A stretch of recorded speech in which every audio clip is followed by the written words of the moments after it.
Welcome to Trending in Education. Mike Palmer here. Very happy to be joined today by Anurupa Ganguly, the CEO and founder of Prisms of Reality, which is a really interesting VR solution for K-12 algebra.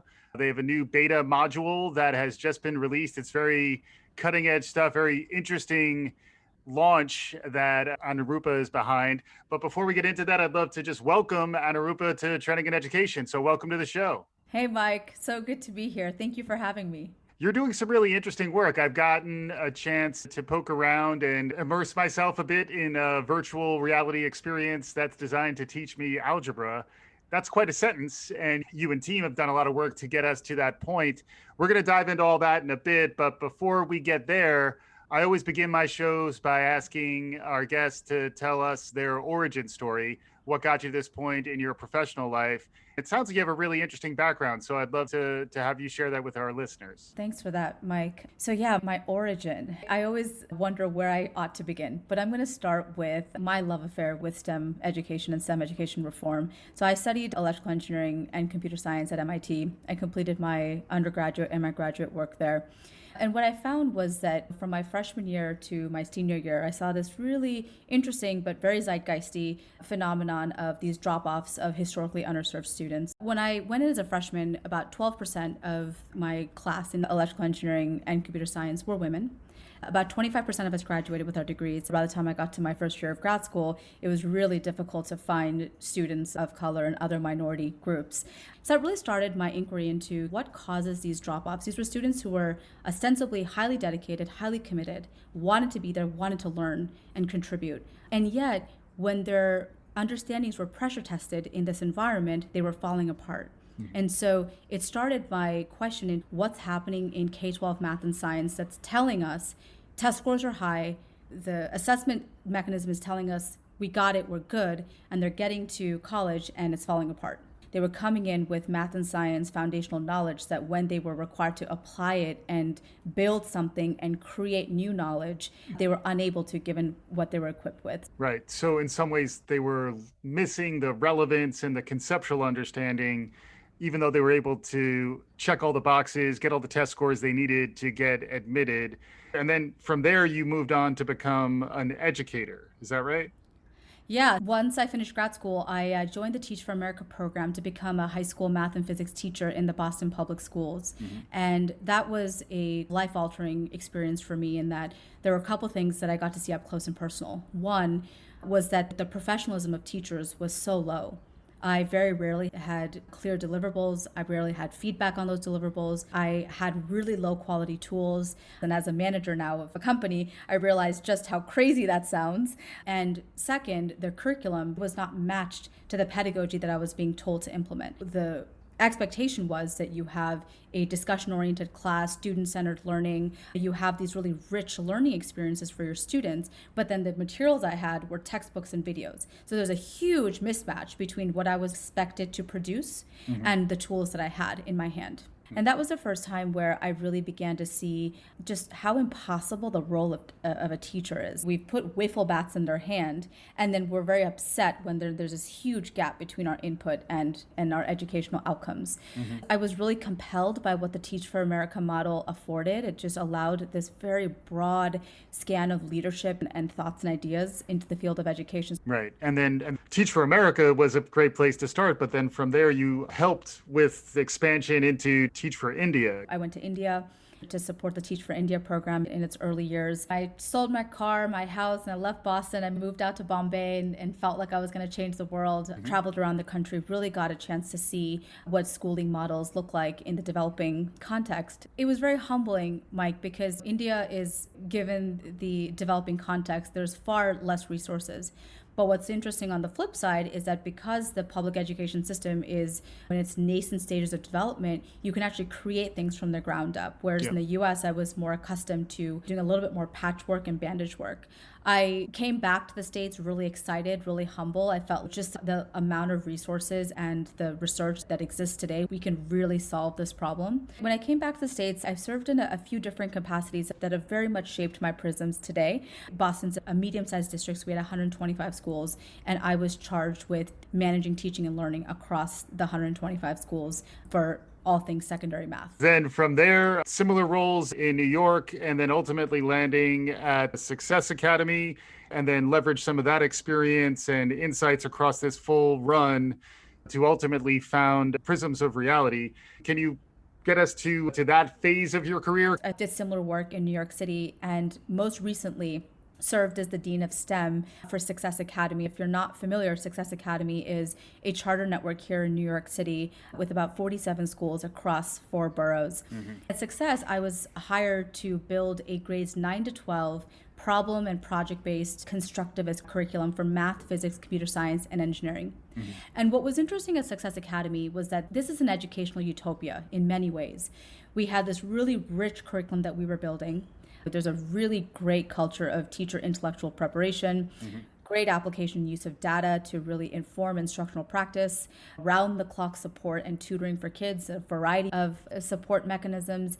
Teacher management is really strong. The intellectual preparation process, the lesson study, the data study that informs instructional practice. Kids have one-on-one tutoring around the clock. There's never really a student who's sitting there unproductively struggling for too long.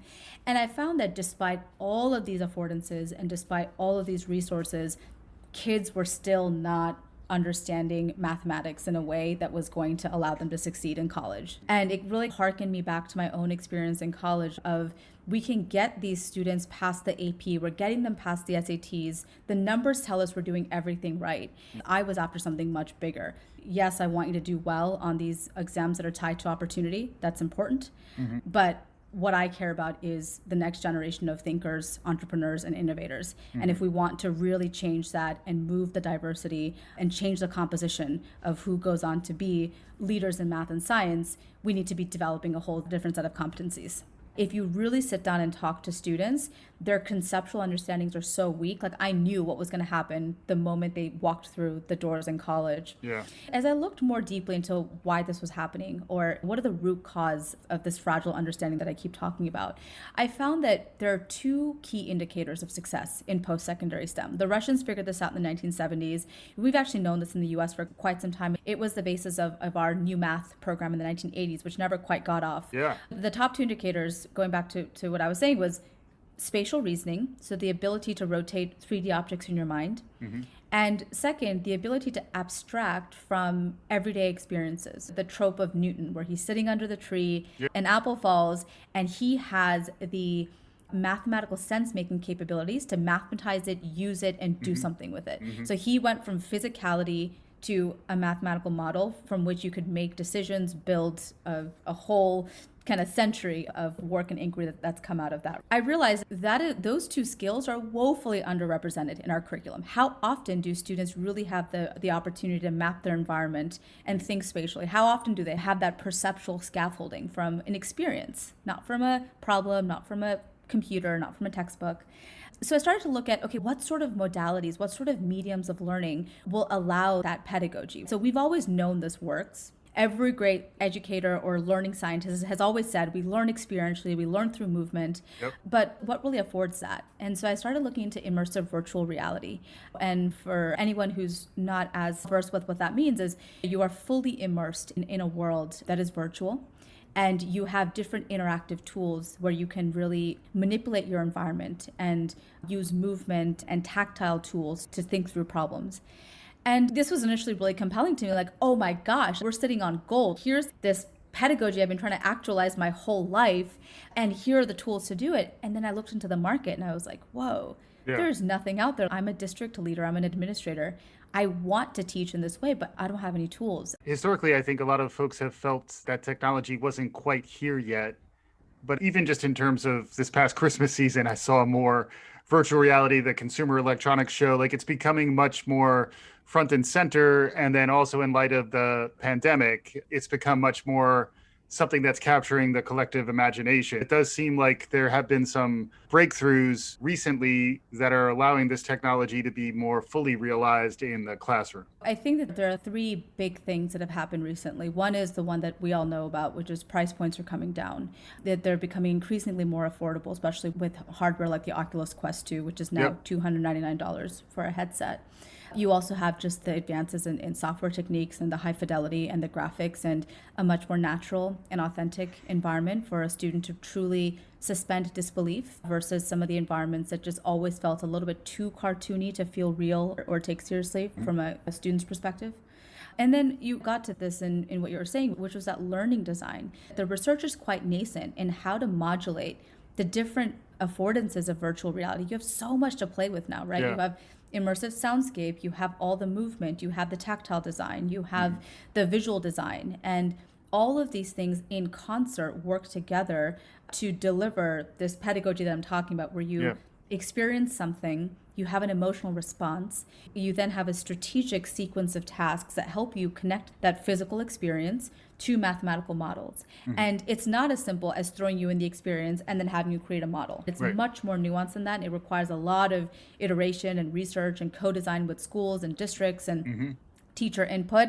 And I feel like that work really hasn't been able to take off until recently, where you have content developers really focusing in on and saying, if we want to operationalize this medium in schools, we have to have a highly interdisciplinary team with really strong co-design partnerships with school districts, where every step of the way we're really iterating and using feedback from kids to make this medium work. That was really what struck me about your origin story and what you're launching, is that you were in some ways connecting the dots between the technology that's emerging and the learning science and pedagogy that is also emerging, and that frequently technology solutions that fail are almost disconnected from the embeddedness with the instructors and actually solving real problems, and then also designing with the emotional resonance that you're talking about.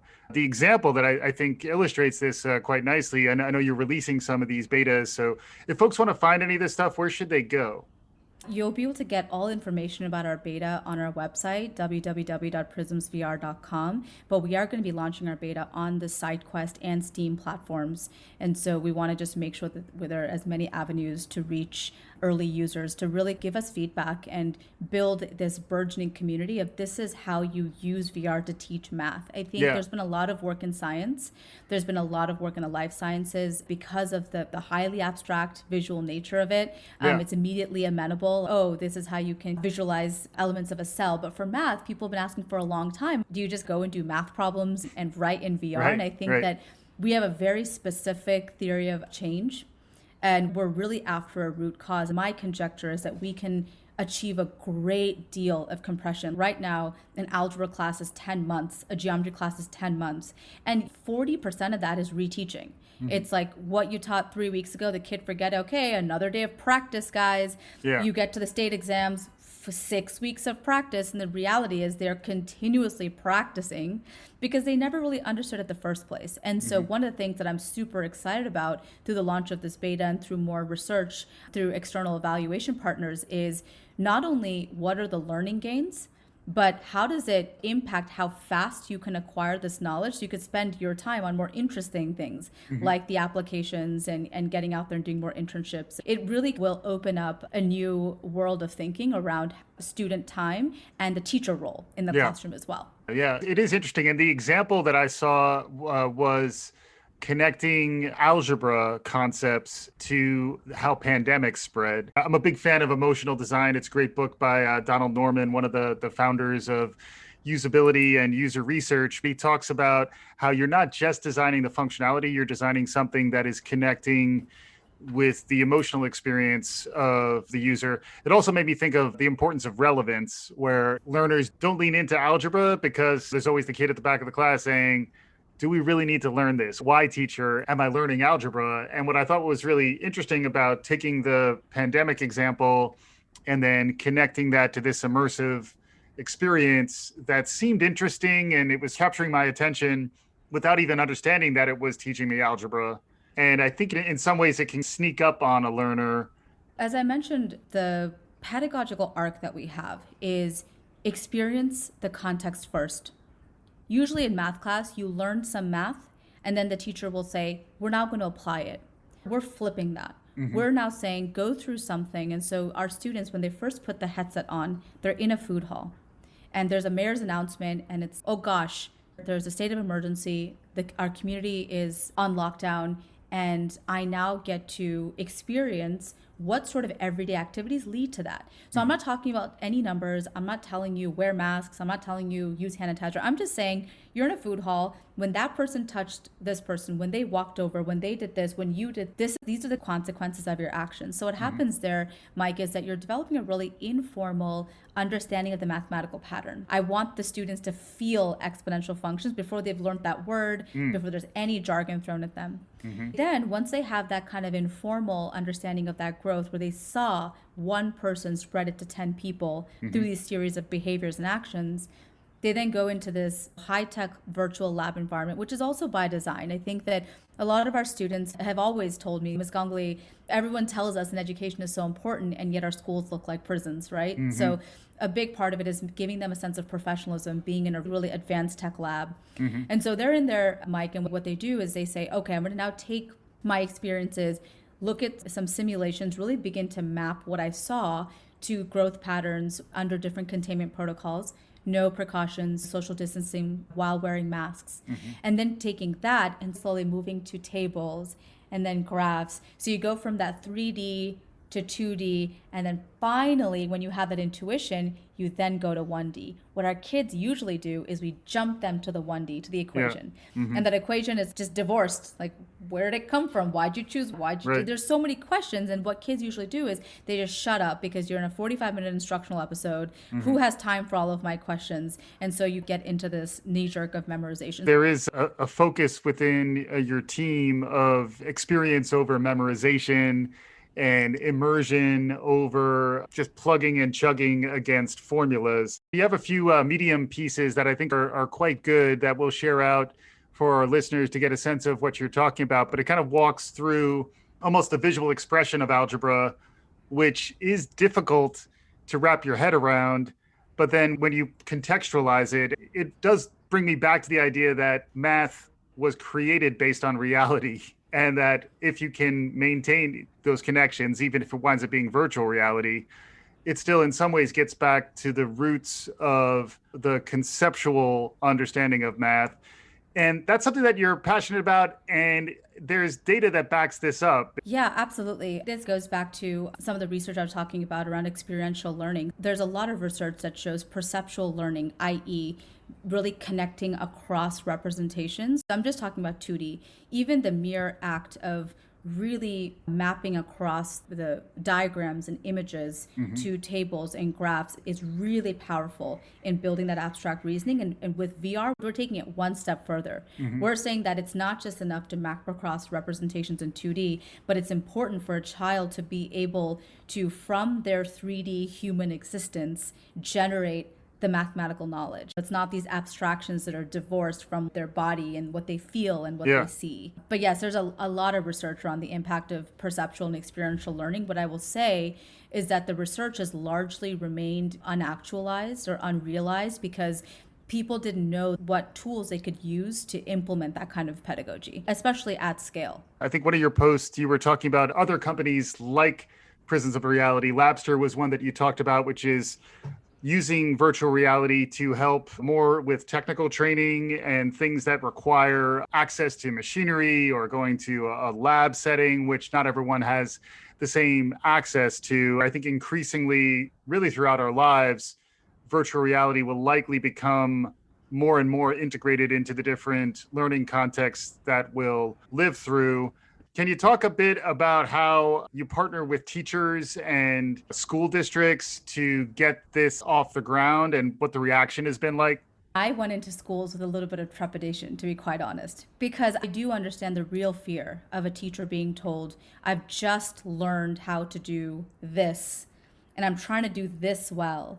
And now you come in with this very aspirational that, and you tell me to do that, and you don't have a lot of data behind you. So I went in pretty scared, but I made it a point to make sure we were testing across urban districts here in New York, KIPP in Massachusetts, schools in Oklahoma, just to make sure we had every student demographic and socioeconomic background represented. I think equity in our resources, it's very easy to take something like VR and have it become localized to only a proportion of the population. And so I've been very sensitive to that from the start of Prisms. But to your question, we've just been alarmed at just the joy where we have kids saying, I want to learn like this every day. This is not my first rodeo. I've been working with students and been testing edtech products for a while. And what's been different this time is the student response wasn't, Miss Ganguly, this is exciting, this is fun, this is so cool, which is what I had seen with some of the other VR products that I was testing and working with. They were saying, this helped me understand. That came up over and over again. There was this one great student testing cycle we had with this student. It took 24 minutes to do the pre-test. He then went through our modules and did the post-test in like 4.5 minutes. And he looks up, looks us deadpan in the Zoom camera, and he's like, that was it? That's all it took to understand exponential functions. So that's the kind of response we've been getting from kids. Of this is effective. I see it. And the other thing is I had underestimated to what extent tactile manipulatives and tools are actually relevant for adults too, for secondary kids as well. Like you'll find that in the K-5 classroom, you have a lot of different manipulatives, a lot of different sense-making pathways alive and well. And as a student goes through her education, the pathways of expression in the STEM classroom become narrower and narrower. Through our testing, we've realized that we've validated that yes, even 16, 17, 18-year-olds, they need that visualization. They need that movement. They need to be able to think through the mathematical structure beyond the paper pencil modalities that we have. I think the big thing that's come out from the teacher perspective is that, Anurupa, this is great, super cool, but again, this is like one more thing that we have to do. And having managed teachers in a number of different districts, teachers have anywhere between 15 to 20 minutes a day to get prepped for their lesson. You often will have maybe a maximum 45-minute collaborative block per week. So we've been doing a lot of just paring down and getting to the bare bones of what does that implementation apparatus need to look like to translate the teacher glee that we're seeing to a realistic implementation model. And part of that is really about localizing what VR can do and what VR can achieve versus what do those offline conceptual practice and the offline work look like. Because a kid can have a great experience in our VR module, but if the following days don't effectively take that knowledge and connect it to conventions, notations, and some of the test preparation skills that they'll need on a pragmatic level, that puts the teacher in a really difficult bind because the teacher's, okay, this was fun for them and they liked it and they understood it better, but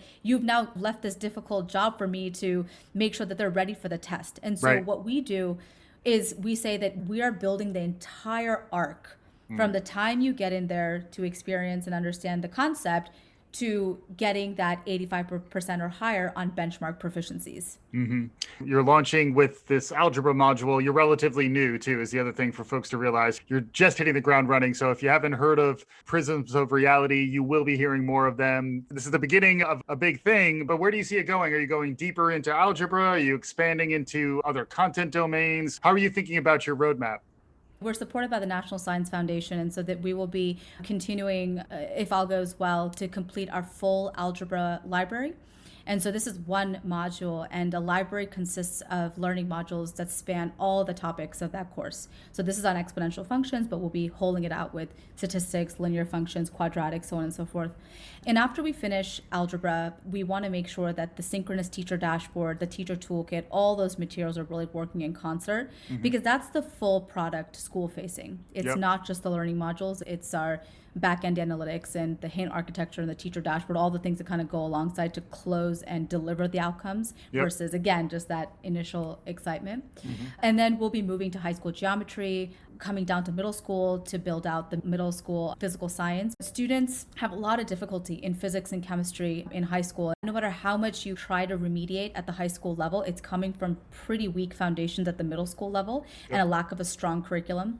So we want to pop down and make sure middle school math and science students have a really strong introduction. And then we're going to pop back up and do physics, chemistry for high school. And the hope is at that time to begin to push into higher ed. This happens a lot where kids have these richer experiences experiences in K-12, and then they go into college, and their first 2 years they're just staring at and watching lectures. Right. Albeit there are labs and there are other things that fortify the knowledge acquisition piece that happen in lectures, but we really want to become a K-16 solution so that students are getting a chance to interact with these tactile environments throughout their educational career. You've definitely thought about how this will expand, which is wonderful. What's involved in actually creating these? How much of it is the technology?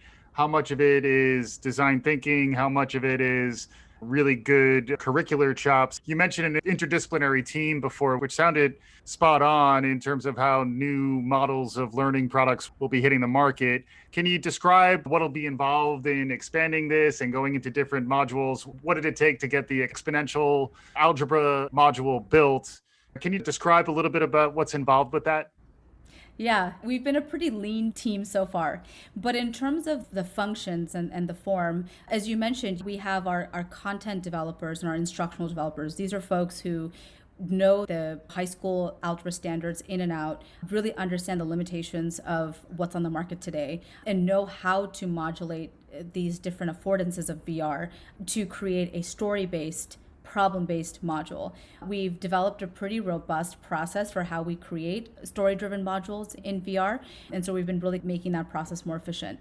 The second key constituency are our game developers. We're building in Unity, and I think their expertise has been invaluable to us. When I think about gamification, I think about all of the ways that students have compulsion loops to really work towards a problem, for there to be a greater goal for why they're doing what they're doing. Some of them might be incentives built within the environment. Some, for us, it's solving the pandemic problem. All the kids wanted to figure out how many weeks until our hospitals reach capacity and our city shuts down. Believe it or not, they cared. And they weren't doing it because I was sitting there or their teacher was there. As an educator, you begin to figure out when kids are BSing you. And there was an authentic engagement there. Our game developers have been instrumental in really pushing our instructional team to bring in some of those tactics from game design. And then, of course, our VR designers. I think UI design, UX design is highly complex for VR, and it's been one of the impediments. So often VR can be so clunky to use and it takes so much time. Those are the key aspects of our internal team, but what's been super important, as I mentioned before, have been our school partnerships. We test with kids every week. They're like, we're your product developers, we're your product managers, and they are. The kids have really shaped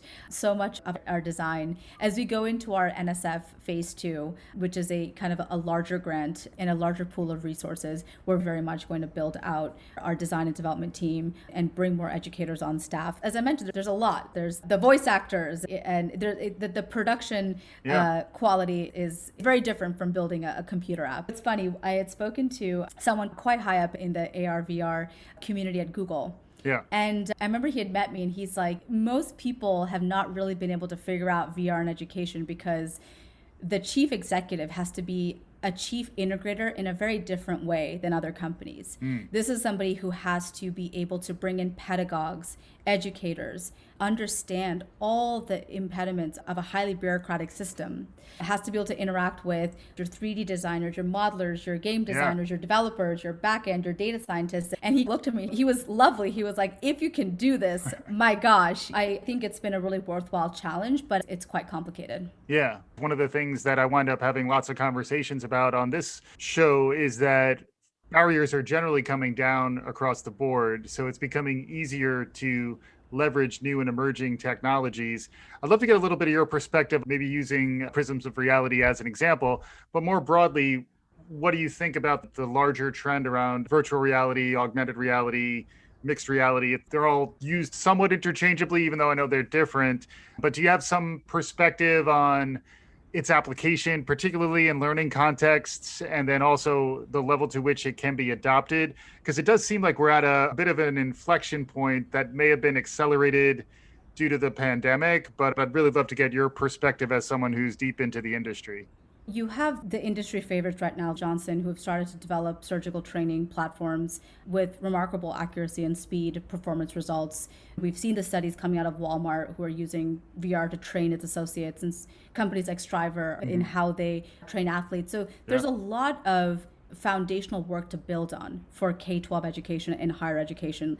I think what's interesting is that a lot of the training so far in those settings have been more procedural. You're trying to get a certain type of muscle memory in. So a lot of the VR design has been localized to those types of skills. I think companies like Mersion and a lot of corporate training in general is now really expanding into soft and hard skills. What we were talking about before, building that emotional resonance and some of the skills around empathy and deeper understanding of self and those around you.